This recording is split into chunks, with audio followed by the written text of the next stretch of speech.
Okay, so I'm going to continue on with my just a brief listing of glasses here.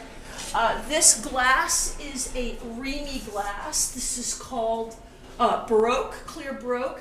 And you can see it's basically glass that's just floated out. It has a very honey-like texture, which is fabulous. It's very organic, and it may not work with the window we're talking about, but I'm going to give you an opportunity. You're going to have all these at home to lay glasses out side by side to look at texture and color and compatibility. So at least you have everything at your fingertips. So this is clear Baroque, and again, we're only talking about two 1.5-inch strips, about 8 inches long, but could be very dynamic in the window. Definitely obscures the view. And what I'm doing here is I'm pretty much going by least texture to most texture. So I'll continue on with this. This is a glass. I'm going to show you this in a pale yellow also. This is called Mystic. It's a clear glass. Some tiny little seeds, not always, but a sort of a definitive background texture. This one is a little Remy. Not other pieces will be Remy, and I'll show you the yellow Mystic, and you'll see what I mean. This is a clear Mystic.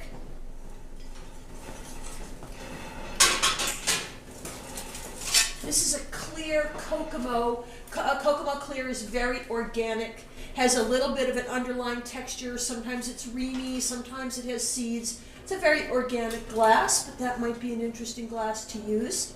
And you can see we're going up in the view obfuscation spectrum. This glass is called English Muffle. Now we're getting into the heavier textures. This is an English Muffle glass. And you can see how that works to obscure the view. It's a soft glass. And I'll be showing you this in the red also.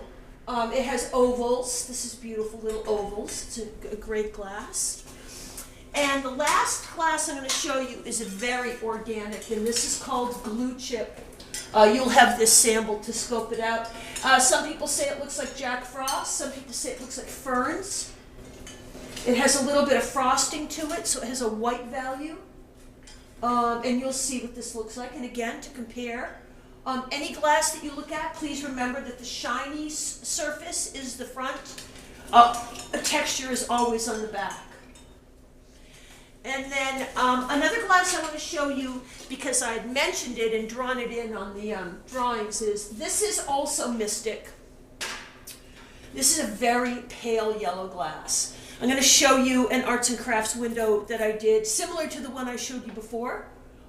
This is Mystic Pale Yellow, and I'm going to chat with you briefly why I love to add pale yellow as a background glass in a window.